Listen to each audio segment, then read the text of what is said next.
سیاه، گاه و بیگاه پر از پنجره های خطرم. من مرد، افتضاح خداوند در زمین.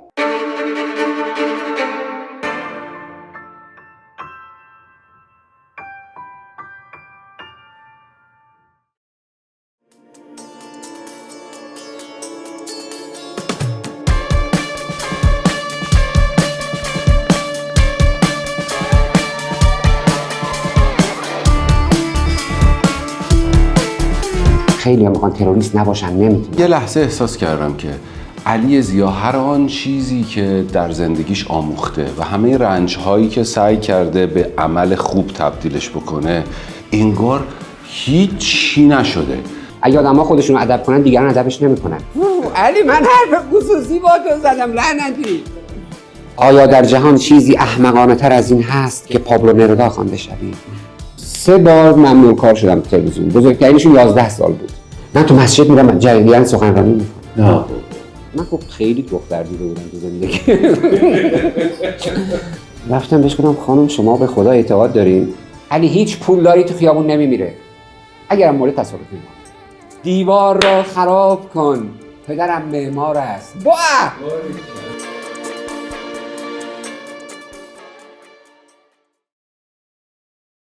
من دفعه دومه دارم شما رو میبینم. دفعه اولم خیلی کوتاه هم دیگر دیدیم ولی انگار 1000 سال رفیقیم. به خدا این هنر شماست دیگه.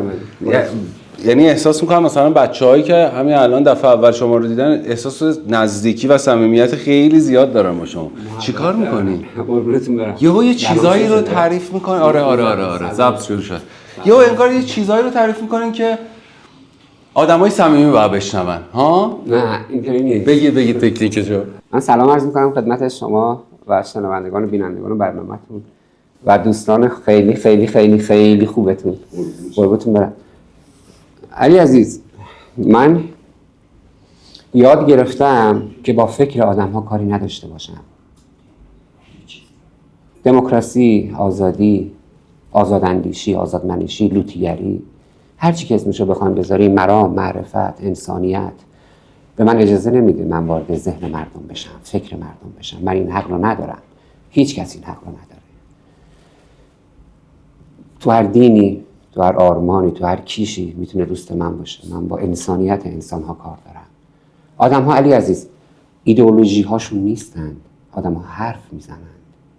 شما مسلمان کمونیست خیلی دیدین، کمونیست مسلمانم خیلی دیدین.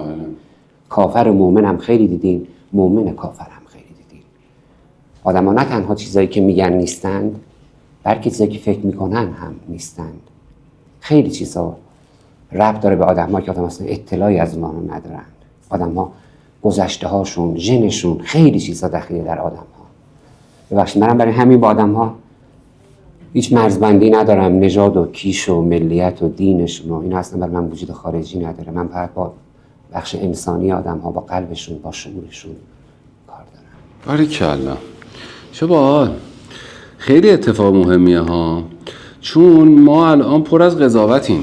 یعنی انقدر جامعه هم سمت سوی 2 قطبی شدن وجود دارد و چند قطبی همه به هم پرخاش میکنن، عصبیت زیاد و هم با همه رفتارهای همدیگه کار دارن و قضاوت‌های وحشتناک. بله، ولی در کلیت علی این نیست. یعنی جمهوری اسلامی با اینکه مثلا یک حکومت ایدئولوژیکی هست، حتی این هم در درون خودش ایدئولوژیک نیست. یعنی اگر ایدئولوژیک بود اوضاع خیلی متفاوت‌تر از الان بود. یا خوب یا بدش رو کاری ندارم ما. یعنی بر پایه بالاخره هر آدم بر پایه اون ایدئولوژی که باور داره اگر زندگی می‌کرد اوضاع متفاوت بود. ولی چون ما شبیه ایدئولوژیامون نیستیم. بله، منظورم اینه که نه، قطعا اینا ایدئولوژی دارند ولی زورشون به درونشون نمیرسه. فکر آدم‌ها، مطالعاتشون، خیلی چیزاشون به درونشون نمیرسه. خیلی‌ها میخوان خوب باشن نمیتونن، خیلی‌ها میخوان تروریست نباشن نمیتونن، خیلی‌ها میخوان دزدی نکنن نمیتونن. آقا من یه سوالی بپرسم، ببخشید کلی سوال دارم ولی این چون مسئله امروز برای من یه اتفاقی افتاد. خب همین قبل از اینکه بیام اینجا سر برنامه یک جریان که 2-3 روز طول کشیده بود ولی خیلی امروز همه چیزش جاری شد و من یه لحظه احساس کردم که علی ضیا هر آن چیزی که در زندگیش آموخته و همه رنج‌هایی که سعی کرده به عمل خوب تبدیلش بکنه انگار هیچی نشده، چون یه جای گند زدم و یه رفتار ناشایستی رو انجام دادم که یه لحظه گفتم بابا تو هر چی گفتی شرط و پرته. خیلی حالم بد شد. چی شد برای من حالم بد شد؟ آره و بعد ناامید شدم از خودم که چی شد؟ ادامه نمیدونی من حرفم زد. جزئیاتش نمیتونم بگم چون خیلی خصوصیه و خیلی شرمنده خودمم. آفرین که شرمنده خودتی. باریکلا. مشکل ما از اینجاست که انسان‌ها شرمنده خودشون نمیشن. آفرین به تو که شرمنده شدی. تو خودت داری ادب میکنی. خودت داری تربیت میکنی. اینکه فهمیدی کار بدی کردی کار هر کسی نیست. آدم‌ها کار بد میکنن فکر میکنن کار خوب دارن میکنن. باریکلا به تو. ولی ارتباط من قربون شما برم، ولی به خاطر اون رفتار بعدم یه ارتباط خوب از دست دادم. چیزهای زیادی رو از دست خواهید داد. تو باید آدم بشی. ببخشید علی. نباید این کارو می‌کردی. راست. آره، آدم باید خودش رو تنبیه کنه. ولی کاش از دست نمیدادم دیگه، حیف شد. با کاش درست نمیشه قضیه. گند زدم. گند زدید و خوب کاری کردید، چون که آدم میگم زورش به خودش نمیرسه. و اینکه تو مواظب خودت بعد از این خواهی بود و خودت داری تنبیه میکنی خیلی مهمه. آدم‌ها خودشون رو تنبیه نمیکنن. یکی از مشکلات ما از اینجاشون میشه که آدم‌ها خودشون رو تنبیه نمیکنن، برای همین دیگران میخوان تنبیهش کنن. اگه آدم‌ها خودشون رو ادب کنن دیگران ادبش نمیکنن. اگه انسان‌ها صبح تا شب مراقب خودشون باشن، دروغ نگن، جنایت نکنن، خیانت نکنن، دزدی نکنن، بد نباشن، همه چی درست میشه. و هر کسی این وجدان رو نداره، هر کسی این شعور و این لیاقت رو حتی نداره. دمت گرم که ناراحت شدی، دمت گرم که و اینم بگم خب آدم‌ها قبل از اینکه آدم بشن حیوانن دیگه. ما این جمعی حیوانی انسان‌ها رو نادیده میگیریم. ولی حالا این که درد دله و واقعا ولی کاش امکان این وجود داشت که اون گندی که زدم جبران کنم و برگردم به همون فضایی که فکر میکنم درسته، که این امکان ازم گرفته شد و خیلی افسوسش برام بیشتر. تمام تلاشم هم کردم که برای اون گندم رو اصلاح کنم ولی نمیشد. آقای اردشیر رستمی متفکر کتابخونه با سواد من طراح متفکر نیستم اصلا. نقاش از نظر ما هستین و همه اینهای کراوات زده جذاب اصلا بهش نمیخوره که تجربه اعتیاد داشته باشه. شما علی من حرف خصوصی با تو زدم لعنتی. میخوای نگم؟ خب نه ایراد نداره، میتونی پخش نکنیم مثلا. خب من آره سهراب میگه در جوانی شراب باید خورد و یک سایه راه باید رفت. انسان اگه در جوانیش خلاف نکنه، در خیلی جاها خلاف نکنه، یه جای دیگه خف میکنه خلاف انسان رو. ما از آدما انتظار فرشته بودن داریم؟ نه، قرار نیست ما فرشته باشیم، قرار آدم باشیم. مثل جوانای مملکت میرن مبادی میشن، نگیم اینو. نه در جوانی لزوما من از رو نفهمیم رفتم سراغی، از رو فهمم که نرفتم سراغی. من کار خوبی نکردم که. من بعدم همین حرفی که براتون زدم به خودم زدم. بعدم گفتم من دارم چیکار میکنم؟ من اشتباه کردم. 5 سال من حقوقی میکردم. یعنی چی مثلا تو برده صبح تا شب بکشی، یعنی شب تا صبح بکشی و این کارها چیه بکنی؟ صدات عوض بشه، خودتو بخارونی، حالتهای عجیب غریبی داشته باشی. یعنی چی؟ این انسانی نیست این کار. خودم ادب کردم. من اشتباه کردم، من غلط کردم. تو هم غلط کردی. نخندین. من واقعا ولی نه الان خودت گفتی آقا یه غلطی کردی دیگه. من واقعا یه غلطی کردم که پشیمونم. ببخشید.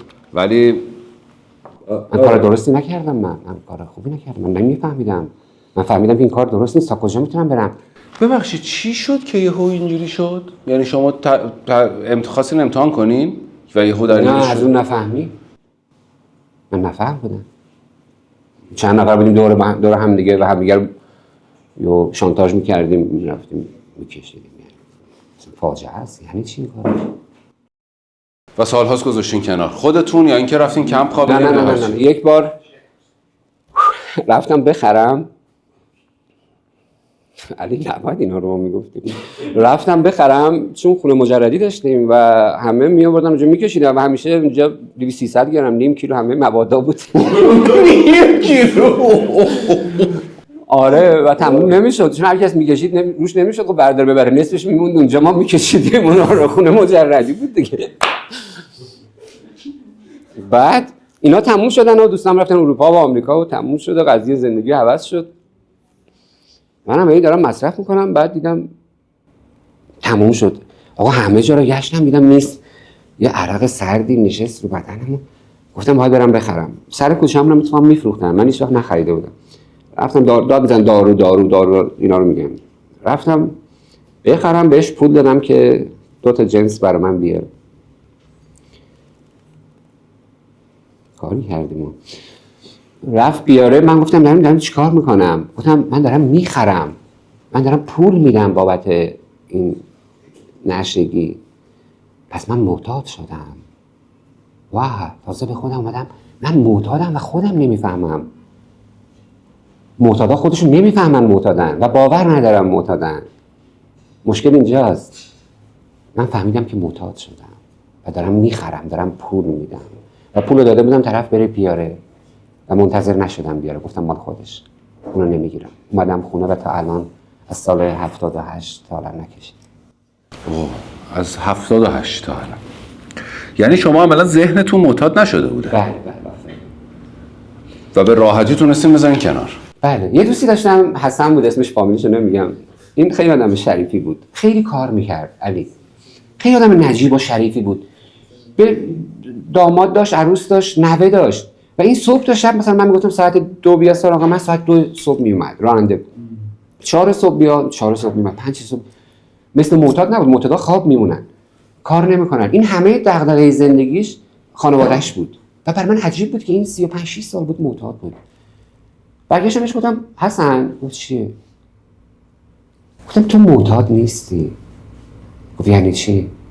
گفتم تو معتاد نیستی واقعا. گفت چرا؟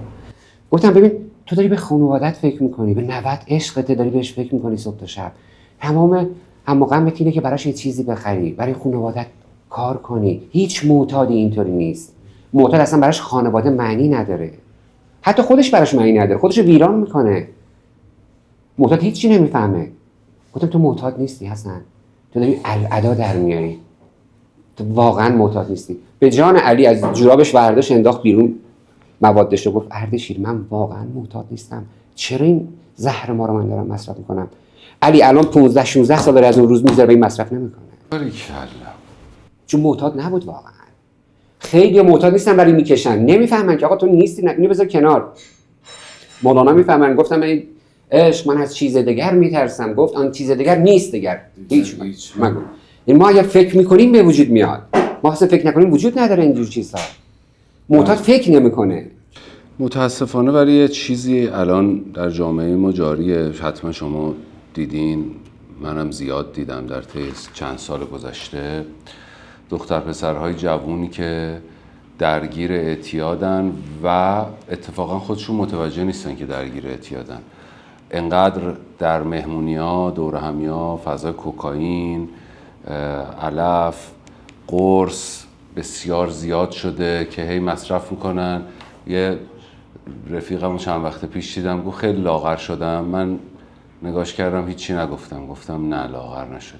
ولی میدونستم که با یه پسری آشنا شده که کوکائینیه و داره کوکائین میزنه، به این شرایط رسیده و خیلی وحشتناکی. دختر و پسر این آسیب رو دارن میبینن و واقعا دردناکه، خیلی دردناکه. من خیلی حالم بد میشه وقتی میبینم این شرایط رو. متاسفانه یا خوشبختانه یا هر چیزی، خوشبختانه که ندارم، متاسفانه زیاد هم میبینم.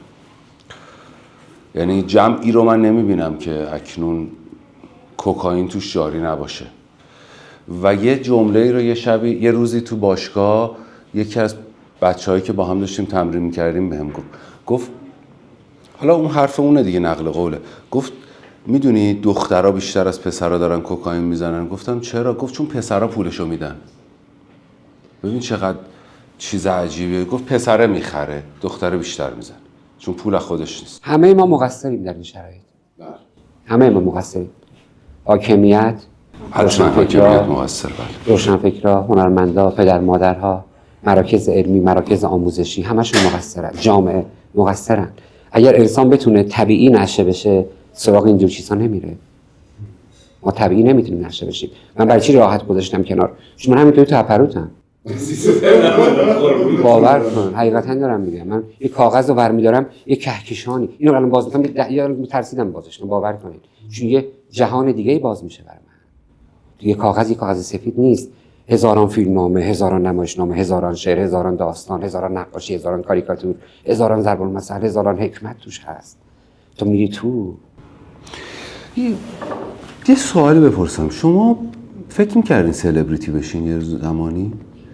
میدونین یعنی اردشیر رستمی طراح فکر میکرد امرو و بعد به خاطر چیز بعد، یعنی مثلا به خاطر این نیست که شما اینفلوئنسرین، شما به خاطر کتاب، دانش، شعر، آگاهی بخشی الان تأثیر گذارین در جامعهتون و این خیلی شریفه، اونم در جامعه‌ای که حداقل در دوره‌های این چیزها رو نمیخواست. علی عزیز، به سلام علیکمون قسم دارم میگم، به این لحظه، به این نور، به تمام کائنات سوگند، به تمام زیبایی‌های هستی سوگند، به تمام دوست داشته هام سوگند. من از همه آدم‌های روی کره زمین، مگر اونایی که استثنایی واقعا مشکل دارن، از همه‌شون من دانشم کمتره. به جان علی دارم میگم، به جان خودم. من تو یه حوزه خاصی فقط یکم دانش دارم. یه بار تو خونه شهلا خانومم عرض 1-2 ساعت یک 4-5 تا ایراد اساسی از من گرفت. اردشیر این کارو اینطوری نمی‌کنن، این کارو اینطوری نمی‌کنن، این کارو اینطوری نمی‌کنن، این کارو اینطوری نمی‌کنن. و همش هم درست بود. برگشتم گفتم شهلا، من اگر واقعا دانش شما رو داشتم، کره زمین رو زیر و رو می‌کردم. واقعا من خیلی چیزا رو نمی‌دونم. ببین تو وقتی مثلا میری تو یه رستوران یه غذای خوب می‌بینی، می‌خوری، یه کهکشانیه.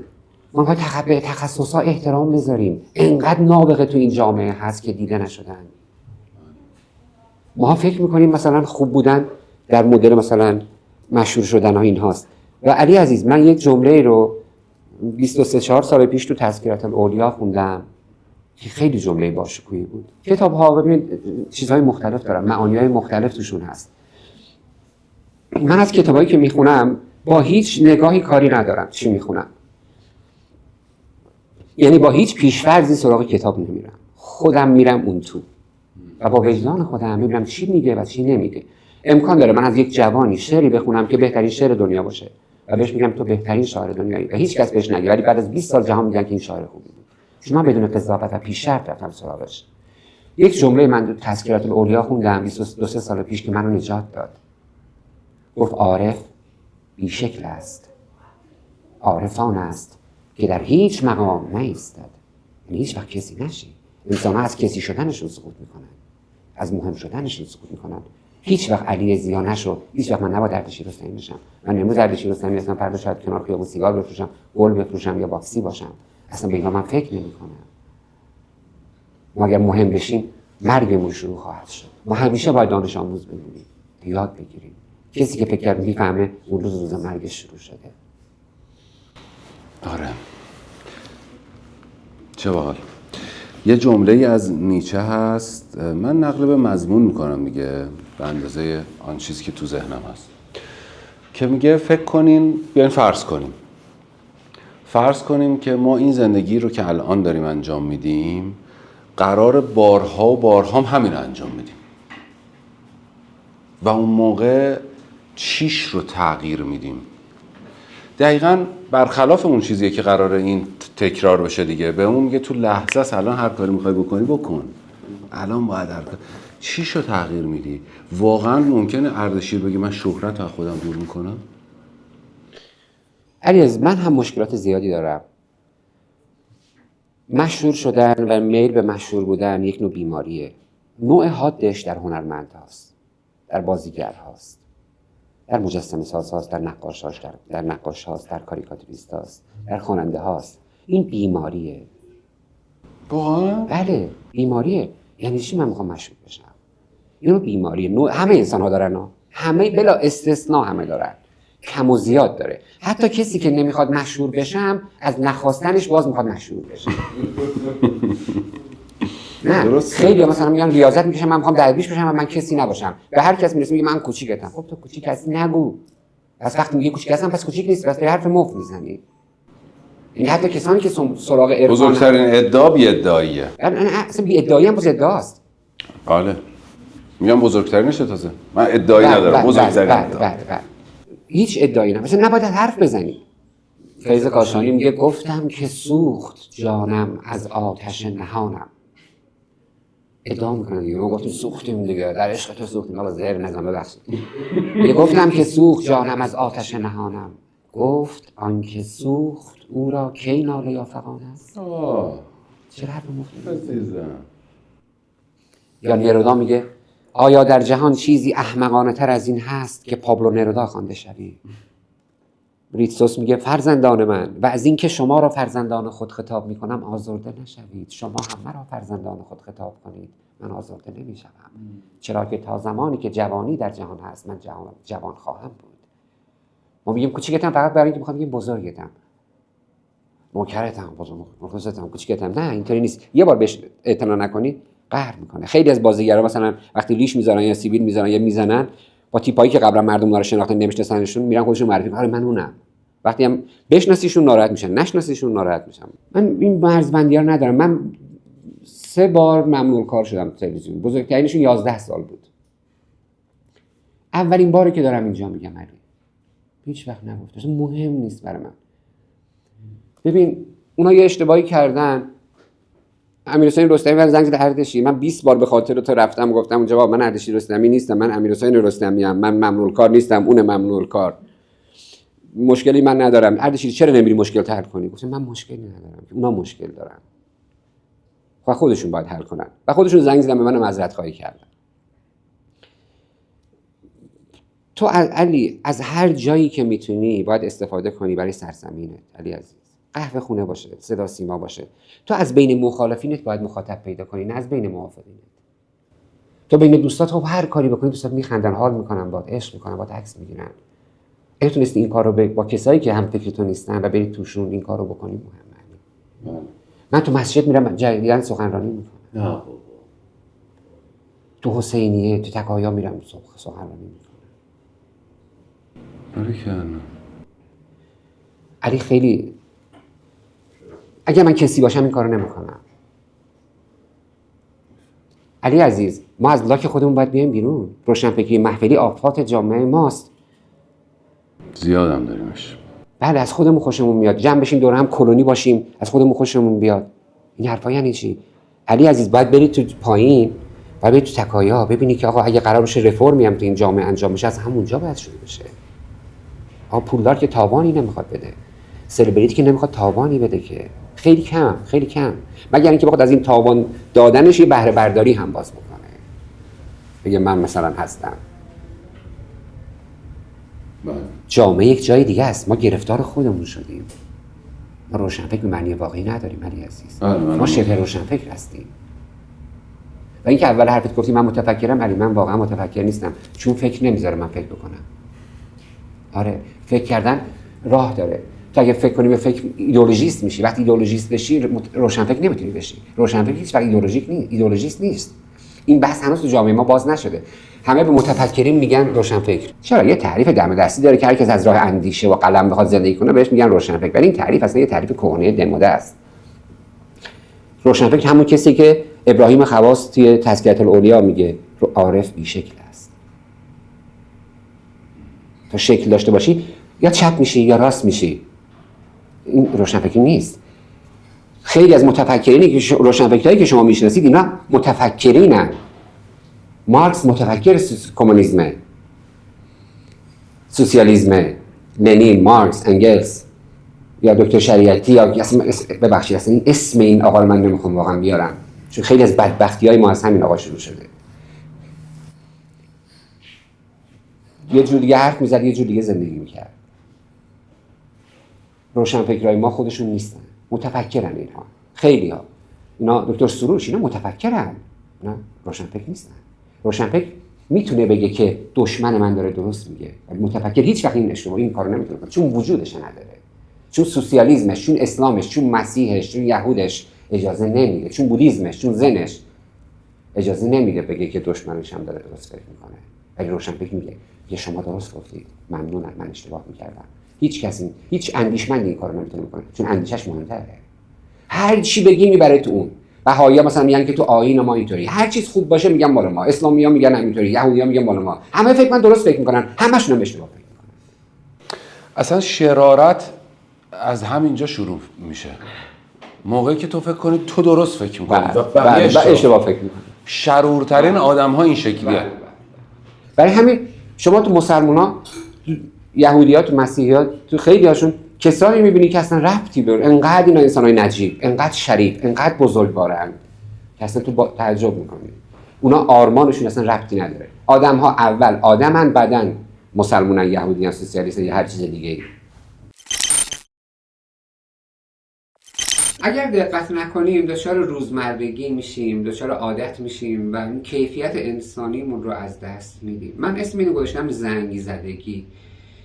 آدم‌ها زنگ میزنن و سعی میکنم با کارهای خاصی که حالا فکر میکنم کار خوبی هست اون زنگ زدگی رو از خودم بردارم.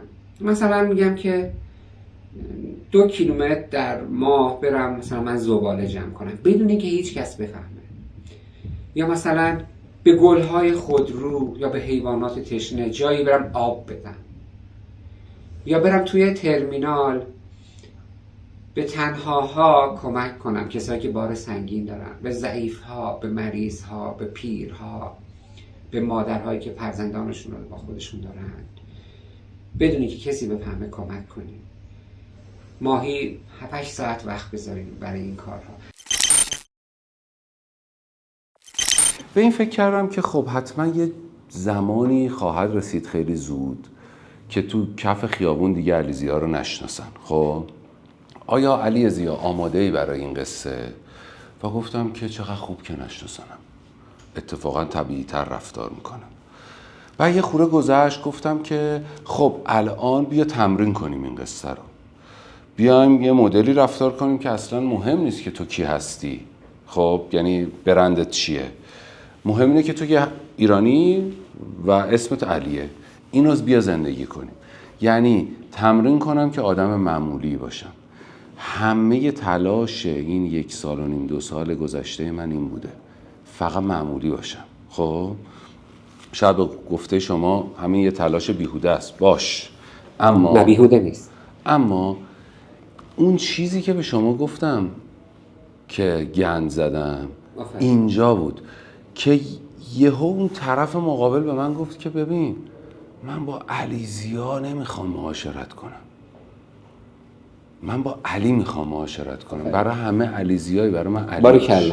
خب و من یه لحظه گفتم آها این گندایی که من زدم به خاطر توهمات علی ضیا بودنه. میخوام بگم چقدر آسیب داره. خب و امیدوارم به یه نقطه خیلی ممنونم، مرسی. امیدوارم به یه نقطه‌ای برسم که علی باشم.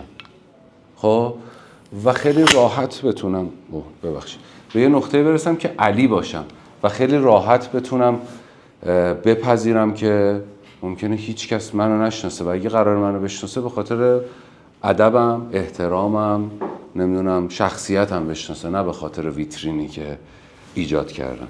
همین راجع پیرو صحبت شما. علی عزیز ولی تو نمیتونی این کارو بکنی، چون چه بخوای چه نخوای نمیتونی الان بری تو روستا زندگی کنی یا توی قلعه‌ای، توی یک جایی که هیچ کس نباشه زندگی کنی. اگه می‌خواستی این کارو بکنی میرفتی اونجا. برام این تلاشمو میکنم برم توی روستایی تو شمال زندگی کنم و زندگیمو اونجا تشکیل بدم. طبعا مثلا یک رابطه‌ای درست کنم و برم اونجا زندگی کنم، یه بیزنسی درست کنم و زندگی خب علی عزیز من میگم فکر میکنم شاید هم اشتباه میکنم، من میگم راه دیگه هم هست. بپذیریم که ما دیگه راه برگشت نداریم. نه و این کارو بکنیم. نه من بپذیرم که من اگه اردشیر رستمی هستم، اردشیر رستمی میگن هستم، خب اینو بپذیرم که شدم و تو پذیرشم واقعا ادا در نیارم. میرسد هر دم صدای بالشان،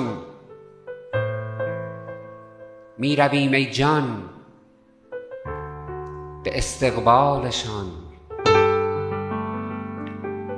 کاروان کوی دلبر میرسد، هر زمانم ذوق دیگر میرسد.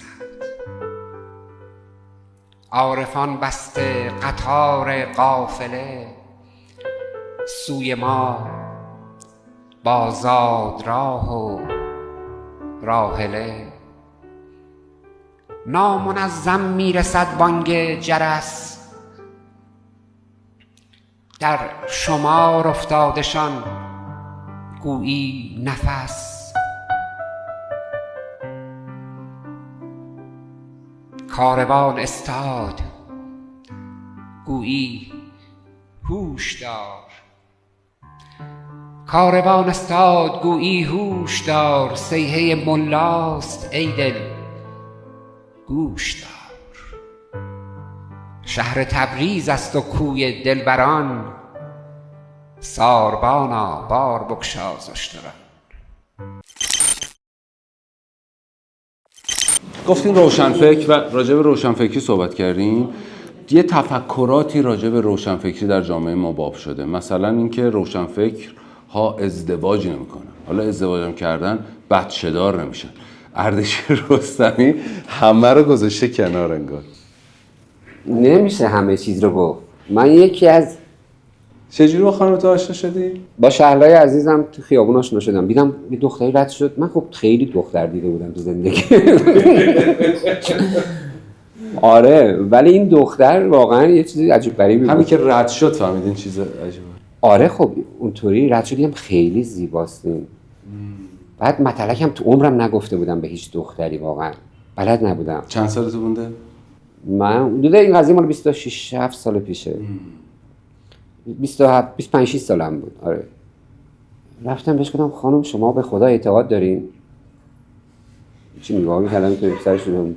گفتم میشه جواب بدین؟ باز این حرف نزد. گفتم ببین میخوام بگم که اگه به خدا اعتقاد دارین بیشتر نماز بخونین، بیشتر ازش تشکر کنید، چون شما رو خیلی زیبا خلق کرده، با آدم عادی فرق میکنید. یه سوبسیدهای خداوند به شما داده، قدر این سوبسید رو بدونید، شما ویژه‌اید به خدا. بعد دیگه پیله کردم بهش دیگه، پیله کردم و آره، و هنوزم واقعا بر من اینطوریه. یعنی شهلا همین الان. بله علی عزیز، ببین آدما مثلا مشکلات خودشونو دارن، منم تو زندگی مشکلات زیاد دارم. آدما نباید نمک نشناس باشن. علی عزیز یه مسئله آمریکایی هست، میگن که آدم‌ها در فقرشون زن اولشون رو میگیرن، در پولداریشون زن دومشون. با اون زنه پولدار میشن، بعد میرن سراغ زن دومشون. به یک چیزایی اعتقاد داشته باشیم، یک جای خودمون رو ادب کنیم، قاطی نکنیم. ببین اگه خوب نمیتونیم زندگی کنیم، با هم واقعا تفاوت فکری داریم، بذاریم کنار. منظورمه که دچار توهم نشیم. هیچ انسانی محکوم به زندگی مشترک نیست، نه، و هیچ کسی تا همیشه برای انسان نیست. هیچ انسانی، حتی خود آدم همیشه مال خودش نیست. چطور خیلی وقت به آینه نگاه نمی‌کنی از خودت بدت میاد، پس خودت هم همیشه برای خودت نیستی. چطور می‌خوای یک نفر همیشه با آدم باشه؟ نه. ولی این دلیل نمیشه که ما انسانیت رو از بین ببریم و از یادمون بره که در چه سختی‌هایی که هیچ کس در زمین به ما اعتنایی نکرد، تنها پناهگاهمون همسرمون بوده، فرزندمون بوده. وقتی شما یه بچه رو به آغوش می‌کشی، این که اون به جایی برسه دست‌های کوچیک اون بزرگترین دست‌های دنیا میشن. یه لبخند بچه هزاران مشکلات شما رو حل میکنه. و بدبختی اینجاست که مثلا ما میگیم که این همه بچه ریخته تو کره زمین، من برای چی بیارم؟ ما فراموش میکنیم که ما اول حیوانیم بعد انسانیم. ما جنبه حیوانیمون رو میذاریم کنار، سریع میخوایم روشنفکر بشیم. برای روشنفکری معلول میشیم. من نمیخوام بچه بیارم، من متفکرم، من روشنفکرم، دنیا خرابه و اینطوری هست. خیلی نباید ازدواج کنن علی. بله. به این دلیل که این یک نیاز هست. تا زمانی که اون نیاز احساس نشده انسان نباید ازدواج کنه، چون ازدواج کنه خراب خواهد شد همه چیز. و کورانه نباید ازدواج کرد، باید سفر کرد با هم، باید نشست، باید دید، باید خیلی چیزها رو به هم آموخت. خیلی ها میان ازدواج میکنن فردا جدا میشن از هم، و چون اصلا اشتباه اصلا رفته بودن راه رو. اونم خوبه، اتفاقا اونم خوبه، چون باز یه تجربه تو به دست میاری. ولی دلیل نمیشه که تو این کارو نکنی، دلیل نمیشه تو بچه نیاری.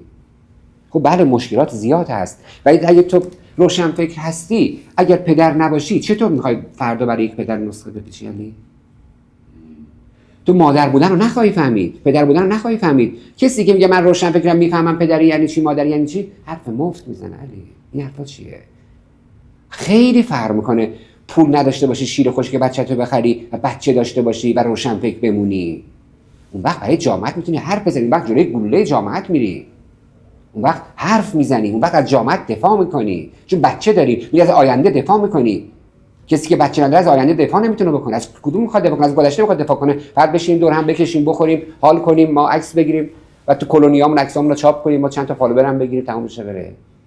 نه، از آینده نمیتونی حرف بزنی، مدافع آینده نمیتونی بشی.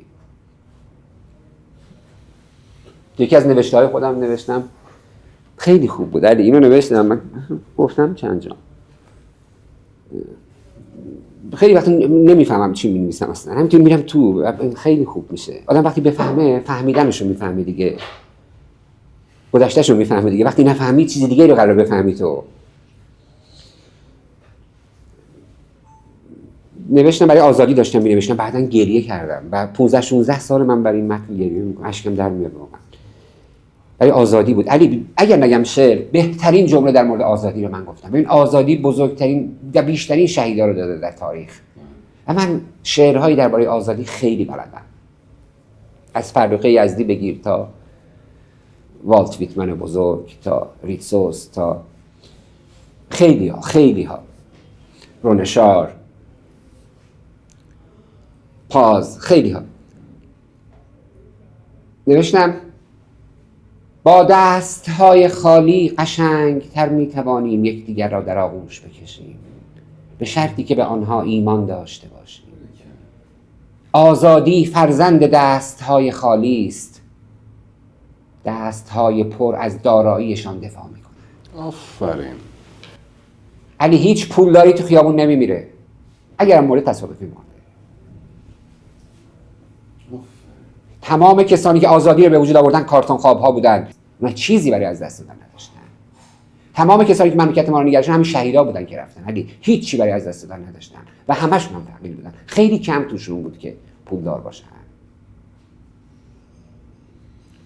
اونا انسانیتشون، اونا بزرگیشون انقدر بزرگ بود که در 15 16 سالگی راههای 100 ساله رفتن. تمام کسانی که ارد دارن میدن در برج‌هاشون، در هواپیماهاشون، در جزایرشون، مدیون، در هتل‌هاشون، مدیون اون کسانی هستن که هیچ چیز نداشتن برای از دست دادن و رفتن جلوی گلوله‌ها. اونها جامعه رو رقم زدن. همونا هستن که جامعه ما رو به اینجا رسوندن. تمام کسایی که الان دارن ارد میدن مدیون اونها هستن. همه ما مدیون اونها هستیم اگر اینجا الان نشستیم داریم صحبت می‌کنیم. همه. نباید از یادمون برن اینها و نباید قاطی کنیم و باید حالشون رو بپرسیم و تا جایی که میتونیم بهشون برسیم. به شهیدامون بینا و شهیدان فرق نمیکنه. من نصف دوستان تو زندان شهید شدن، نصفشون تو جبهه شهید شدن. نه شهیدن، همشون برای سرزمین ما رفتن، برای انسانیت رفتن. حالا شاید ایدئولوژیاشون فرق میکرد ولی نیتشون همون بود. و به زنها خیلی ما مدیونیم. تو تاریخ علی، تو لندی‌های افغان، شعرهای افغانن، لندی شعر کوتاه افغانه. علی یه چیزایی هست. ببین افغانستان از سنتی ترین جوامع بشریه. خیلی فرق میکنه با کشور ما، با کشورهای دیگه.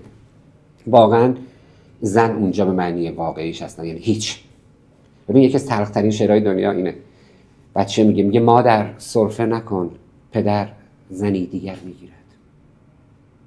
یعنی اصلا مریضی میره کنار، سل داری، سرطان داری، هر کوفت و زهر مار داری، میره کنار، میره مثل یک گوسفند کسی دیگر رو میخره، میاره خونه‌اش.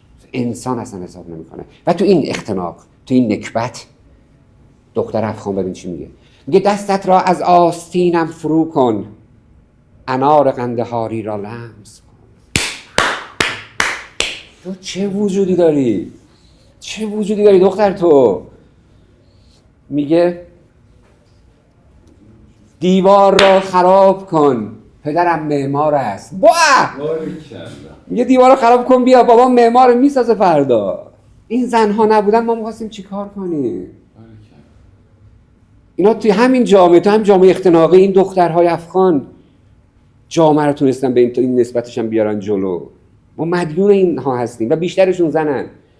طاهره قرةالعین، رابعه عدویه، فروغ فرخزاد خودمون و همین دخترایی که الان هستن، ما مدیون اینهاییم. علی ما نباید نمک نشناس باشیم، باید بفهم، باید به خاطر خودمون سپاسگزار باشیم، علی، نه به خاطر دیگران، به خاطر اینکه خودمون خوب باشیم. بگیم تو خیلی دختری، چقدر ببین مسخره است فرهنگ ما. قول مردونه بده. آقا کدوم مرد به اندازه زن قولش سر قولش وایسه؟ من نمیدونم این مسئله از کجا اومده فرهنگ ما.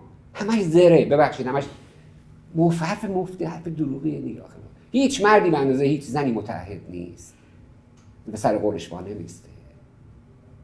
دروغ داریم میگیم. این حرفا رو باید پاکسازی کنیم فرهنگمون رو، بعد قدر دخترانمون رو بدونیم، قدر زنهامون رو بدونیم. میگه برفتم بر سر برج شکسته، برفتم بر سر برج شکسته، بدیدم دختری کبرا نشسته، بدیدم دختری کبرا نشسته، بگفتم دخترک بوسی به ماده، بگفت کوری که بابایم نشسته، بگفت کوری که بابایم نشسته. اگه باباش نبود بوس میداد.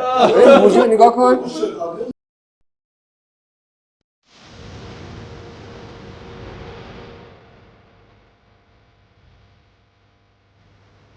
حامی بازی‌ها در فصل اول مجموعه با قدمت بیش از 50 سال که در زمینه دارو و مکمل‌های تغذیه‌ای فعالیت می‌کنن، همیشه بهترین مجموعه بودن. هنوزم حرف اول رو در نوآوری و تولید محصولاتی با بروزترین فرمولاسیون در دنیا و ایران میزنن. محصولاتی مثل ولمن که میشناسینشون، ولومن خیلی شنیدیم اسمش رو، تو دوران کرونا ایمونیس که خیلی میتونست کمک کنه به ایمنی بدن، و کلی محصول دیگه. شما البته اگه بخواید محصولات دیگه شون رو داشته باشین و بدونین که چه محصولات دیگه‌ای دارن، میتونین برین سایتشون، اینستاگرامشون، اونجا همه محصولاتشون هست.